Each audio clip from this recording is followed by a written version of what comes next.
দুর্নীতিবাজ ও চাঁদাবাজদের বিরুদ্ধে যুদ্ধ এখনও শেষ হয়নি। দেশকে দুর্নীতিমুক্ত ও চাঁদাবাজ মুক্ত করতে হলে সবাইকে নিয়ে আবারও যুদ্ধ করতে হবে বলে মন্তব্য করেছেন জামায়াতে ইসলামের আমির ডক্টর শফিকুর রহমান। দুপুরে রাজশাহী ঐতিহাসিক মাদ্রাসা ময়দানে প্রধান অতিথির বক্তব্যে তিনি এসব কথা বলেন।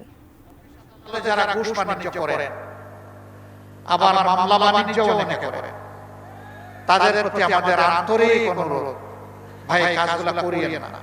আমাদের শহীদের আত্মা কষ্ট পাবে।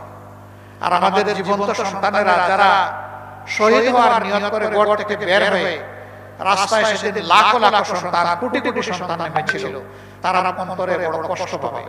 তাদেরকে কষ্ট দেবেন না মেহেরবানি। তবে যদি আমাদের এই বিনয়ী অনুরোধ কেউ না মানে, তাহলে তাদের জেনে রাখা উচিত যুদ্ধ আমাদের শেষ হয়নি।